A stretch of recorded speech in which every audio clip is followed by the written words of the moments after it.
Hey, Jessica. Hey Meredith, how are you? Good morning. Good morning to you. Thank you very much. I hear all these new changes coming about on the 11th season of Millionaire, and there's no more hot seat anymore. So, what do you think about that? Are you going to be switching the flask now?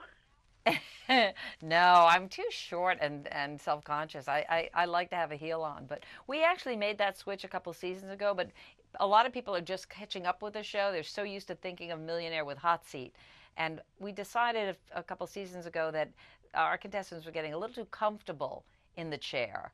And so we decided to stand them up. And what we found is they're able to release all of this nervous energy in lots of fun ways, whether it's pacing around the desk or running up to somebody in the audience and giving them a hug. It's made the show, I think, more fun than it was before. And we also decided to randomize the first 10 questions out of 14. Uh, Right, I was going to say the hardest question now might reward you only $100 if you get it right, whereas the exactly. easiest And the one hard might get you a lot of money. Exactly, could make it up to 25,000 in that first round. And the hardest question could be the first question out of the box. So you never know what you're going to get. And that's made the game, I think, much more obviously unpredictable and exciting, not just to the contestants, but to the audience at home. So those are two changes that we made that were large changes a couple of years ago. And we found that our audience really enjoys the changes very much. We've also Right. moved studios. We're now in the same building with my old buddies from The View. So it's a building I'm very familiar with, and so I look forward to seeing them in their curlers every morning as I come into work. Now, when you get home from taping, do you ever quiz your husband or your kids to see how they would do with some of the questions or the answers that you had to give earlier that day? To be honest with you, after 5 shows, I don't want to talk trivia anymore. That's true, and also I don't retain a lot of it. It's weird when you're doing that many questions. We do 175 shows in the course of about 4 months. That's a lot of Right. material, and I find that I'm asking a question, giving them the answer. When it comes up on the board, I don't know the answer beforehand, and for most of the questions, I really don't know the answer. Right. So And needless I to I'm say, on you're to the not next having question game so night quickly. when you come home. No, I sometimes I'll watch the show with my husband and I'll look and I'll get the wrong answer and I said, "How can you not? That's you on the television." And I said, "I know. I don't remember that stuff." So That's so funny. Now, for so many of our readers, a lot of them are aspiring journalists. So, in today's ever changing social media world, what is your best advice? I think it's to be open to all possibilities. I think that journalists should learn how to listen. That's probably the one trait that I think some are missing. You're so intent on asking your question that sometimes you don't really listen to what your interviewee is saying, and often the story that you think is the right one may not be. So I think that's a very important thing for journalists. And if you can keep a journal as well, I think that's important to do on a regular basis.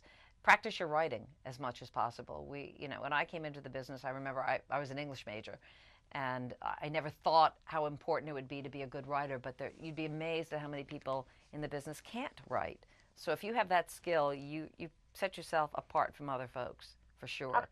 Absolutely. I hope I'm doing a good job at listening then.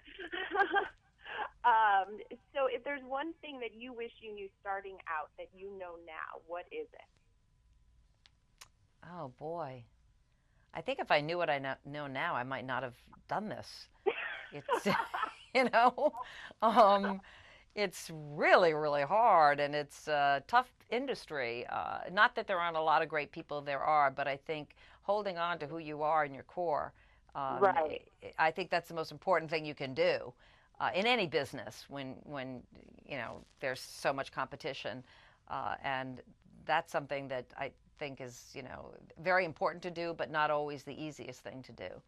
So Right. Now, I mean, I don't one know. thing that we love about you so much is you've mastered the art of bantering with your co-host so well. So how do you know what is appropriate? Because a lot of times what works off camera may not translate well on camera. So how do you do that so well? Because you really always have such a great relationship with everybody that you're paired with. Well, I think it's that 7-second buzzer delay. That protects you. I think it's experience, and you sort of.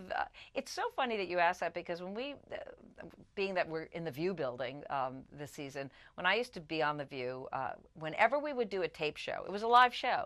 But on Thursdays we would tape our second show for Friday. And whenever we would do a tape show, inevitably somebody would say a swear word, whether it was us or a guest. Something would happen that you could never have allowed on the air. And I think it's you let your guard down a little bit. When you're live, I think you have a built in censor, and it may come from years of experience. And also, in terms of just bantering with somebody, you kind of know, you get to know who your partner is and what will work and where their comfort level may not be as much as yours. And that's just sort of respect for each other. Right, absolutely. Well, good luck with the 11th season of Millionaire. We're very excited to watch, and we appreciate you talking with all the Glamour readers this morning. I appreciate it too. Thank you so much. All right, thanks, Meredith. Have a great week. You too. Bye.